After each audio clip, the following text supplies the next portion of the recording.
جب آپ تاریخ میں مطالعہ کریں گے پوری تاریخ کا، تو مغلیہ سلطنت ہو، خلافت بغداد ہو، خلافت اندلس ہو یا خلافت عثمانیہ ہو، اگر اس زمانے میں اس قسم کی فوجی تیاری ہوتی جو آج اللہ نے پاکستان کو عطا فرمائی ہے، تو یہ سقوط نہیں ہو سکتا تھا۔ بسم اللہ الرحمن الرحیم۔ آج ہمیں آئیڈیاز میں آنے کا موقع ملا اور ہم نے اپنی افواج کی جو تیاری تھی جنگ کی، جہاد کی، دفاع کی، اس ملک کی اور ریاست کے دفاع کے لیے، تو ہمیں بہت خوشی ہوئی اور بہت ہمیں اطمینان ہوا۔ الحمدللہ ہمارا ملک، ہماری ریاست اس حوالے سے بہت حد تک خود کفیل ہے، اور جو ہم نے ہتھیاروں کا مشاہدہ کیا، جو ہم نے جنگی تیاری دیکھی، اعدوا لہم ما استطعتم من قوہ، اللہ تعالیٰ کا جو یہ فرمان ہے کہ دشمنوں کے لیے پوری تیاری کرو جس سے تمہارے دشمن بھی اور اللہ کے دشمن بھی ان پہ ہیبت طاری ہو۔ تو آج ہم نے جو کچھ اپنی آنکھوں سے یہاں مشاہدہ کیا، میں سمجھتا ہوں کہ اس سے بہتر قرآن مجید کی آیت کی کوئی تفسیر نہیں ہو سکتی۔ اور اس وقت 57 اسلامی ممالک میں واحد ملک پاکستان ہے جنہوں نے اللہ تعالیٰ کے اس فرمان پہ عمل کیا ہے۔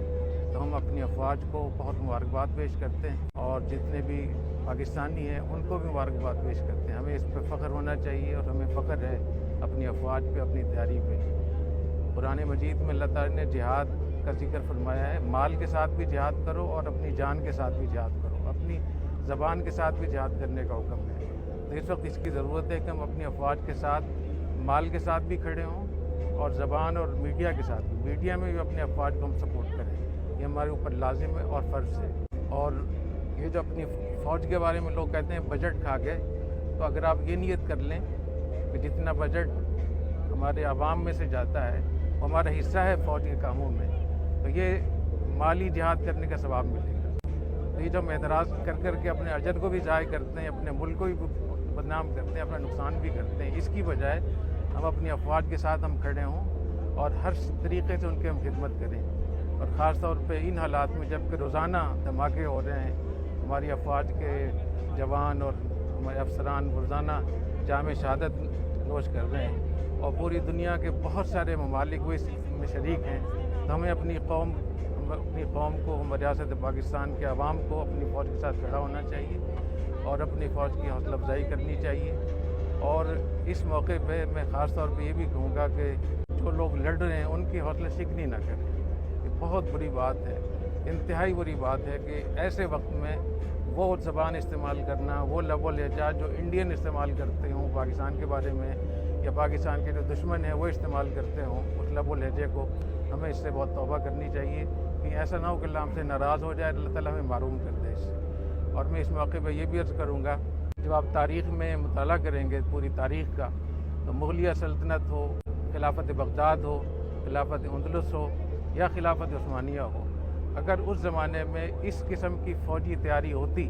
جو آج اللہ نے پاکستان کو عطا فرمائی ہے، تو یہ سقوط نہیں ہو سکتا تھا۔ جب بھی آپ اس کو پڑھتے ہیں تو آپ کو اندازہ ہوتا ہے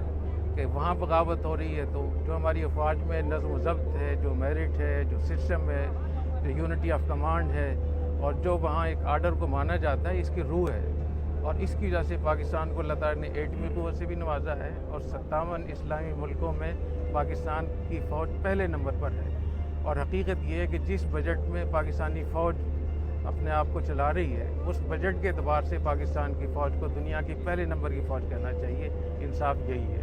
میں اپنی افواج کو بہت خراج تحسین پیش کرتا ہوں، ان کے لیے دعا گو ہوں، اور ہمارا ادارہ جامعۃ الرشید الغزالی یونیورسٹی اپنے تمام اساتذہ، پروفیسر اور طلباء کے ساتھ اپنی افواج کے ساتھ کھڑی ہے۔ بہت شکریہ۔ جی، حضور اکرم صلی اللہ علیہ وسلم نے ارشاد فرمایا، من رابط وراء المسلمین حارسا کان لہ اجر من خلفہ، جو جس علاقے کا پہرا دیتا ہے اس علاقے میں جتنی نیکیاں اور عبادات ہوتی ہیں تو پہرا دینے والے کو اس کا اجر ملتا ہے۔ تو پاکستان کی افواج جو سیاچن میں ہیں، محاذوں پر ہیں یا اندر ہیں، جہاں جہاں بھی وہ اپنے ملک کی حفاظت کر رہی ہیں، تو اس ملک میں جتنی بھی نیکیاں ہو رہی ہیں، جتنے لوگ قرآن پڑھ رہے ہیں، تلاوت کر رہے ہیں، نیک کام کر رہے ہیں، اس کا اجر ہماری افواج کو مل رہا ہے۔